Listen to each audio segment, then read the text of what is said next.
Hello, human. Did you really just say that when you ask for proof for the existence of God beyond the Bible that you're met with silence? Well, then you must be deaf, because Christians have been providing unbelievers with logical presentations for centuries. And as it turns out, I wrote an article on that. Well, actually, I published a lot of them.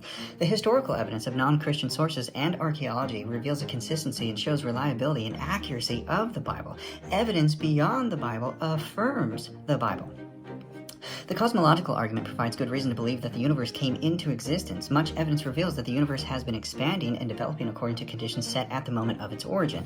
In addition, according to the second law of thermodynamics, in a closed, isolated system such as the universe apparently is, the amount of usable energy is decreasing. The universe is expanding and also running down. Therefore, the universe cannot be eternal. And if the universe is not eternal, it had a cause. Nature and natural forces did not exist prior to its beginning. Therefore, nature and natural forces could not have been the cause. And if the universe has a cause, it must be beyond nature, because nature could not have created itself. The teleological argument is as follows. All complex design implies a designer. There is complex design for the universe and within the universe. The universe had a cause, therefore there must be a designer of the universe.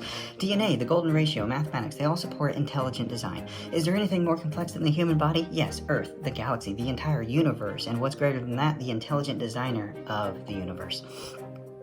The anthropic principle reveals that the universe was fitted from the very first moment of its existence for the emergence of life in general, and human life in particular. Not only does the scientific evidence point to a beginning of the cosmos, but it also points to a very sophisticated fine-tuning of the universe from the very beginning that makes human life possible.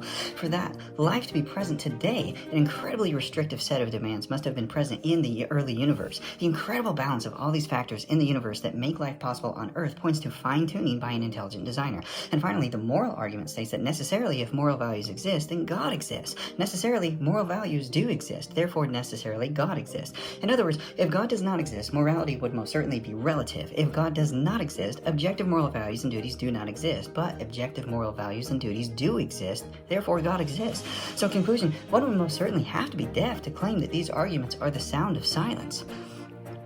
Evidence abounds and surrounds. You are the evidence. The Earth and the entire universe is the evidence. One would most certainly have to be blind not to see that.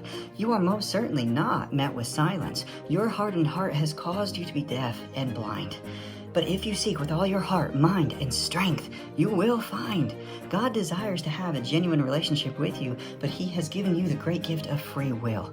Forced love is not love, it's rape, and God is not a supreme rapist of souls. You must, by your own free will, desire that relationship with the Lord. So, what will you choose?